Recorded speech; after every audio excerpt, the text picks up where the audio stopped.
Let's speak to Republican strategist and former senior official at the Department of Homeland Security, James Norton. Hello to you, Mr. Norton. Thank you for joining us here at chilly Washington this morning. Tell us what to expect from your point of view today.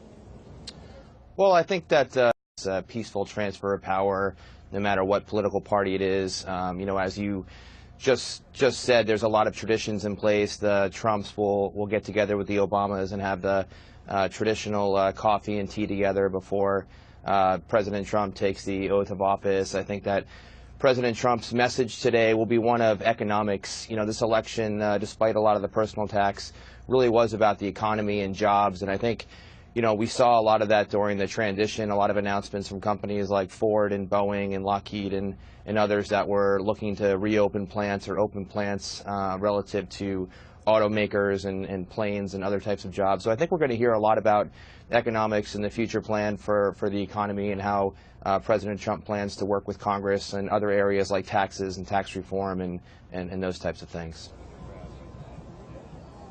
How is he going to unify the nation, and will he address that in his speech, which we're told he's written himself, his inauguration address? It's likely to be about 20 minutes or thereabouts. I believe that Hillary Clinton may well be on the platform with her husband.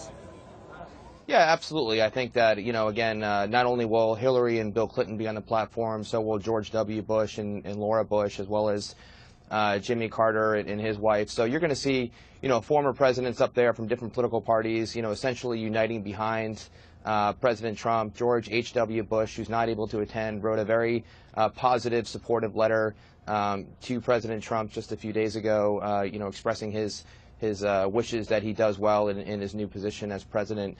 I think, the economy and economics, and President Trump, even on his, the night he won his election, said that, he wants to be the president for all people. And I think you're going to see him doing that. I think, there's obviously been a lot of rhetoric the last couple of days. There's, different folks that are discussing his, potential plans. See, immediately after he takes the oath of office, you're going to see governing take place. Congress will immediately go into session. They'll start confirming some of his nominees for Homeland Security, for the Defense Department. They'll take their position. His team, which is also called the Beach Team, which lands today, which starts the governing process. We'll start the process of moving forward, and I think we'll start to get away from some of this rhetoric we've seen in the last couple of weeks. He does have to start putting some meat on the bones, doesn't he? There had been some suggestions, as you're saying there, had been some suggestions that he might take the weekend off. In fact, he'd been quoted as saying that he starts his job proper on Monday. I've also heard today that he's going to immediately look at things like immigration today, and he's also going to consider what to do about this transatlantic treaty. Yeah, no, I think that, the presidency, the office of the president, the job of not only himself but the political appointees that work for him, essentially is a 24/7 day job, and it really never closes. And so, despite discussion of taking the weekend off or starting Monday, the job really starts at 12:01, and that's what you'll see with the governing.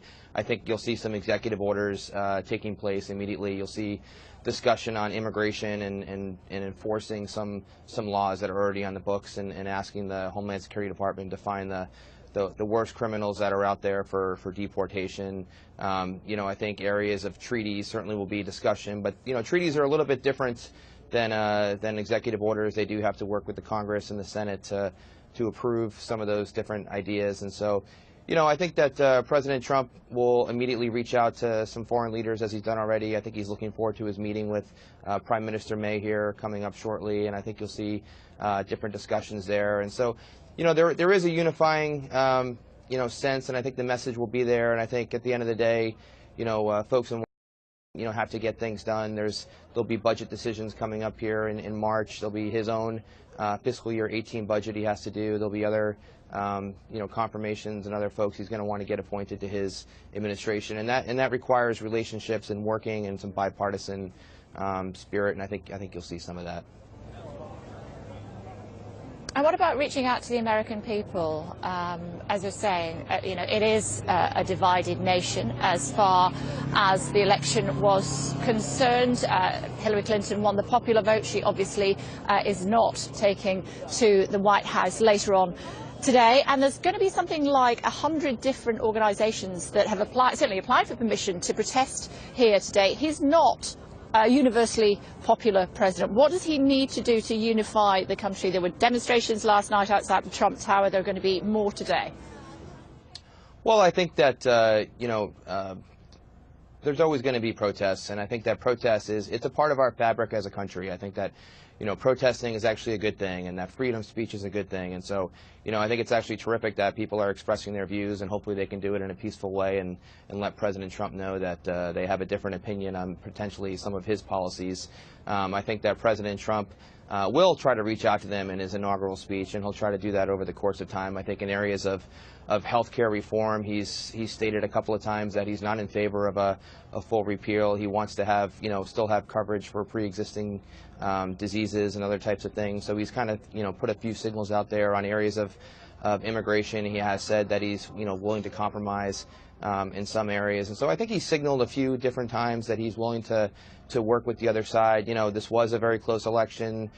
President Trump got, 60+ million. Hillary Clinton got 60+ million. So the popular vote was pretty close. So it shows you that it's essentially a 50-50 country at this point in terms of where people are on the political spectrum. However, he did win the Electoral College, and that's how our Constitution is set up. And he did win states that are, traditionally Democrat, such as Michigan and Pennsylvania and Ohio. And so, again, I think that tells you about, economics and what people are looking for him to do, despite some of the personal attacks. So I think that's the area where he's going to really be able to unite the country, is through economics and jobs and trying to bring down unemployment and bring some of those 95 million people into the workforce.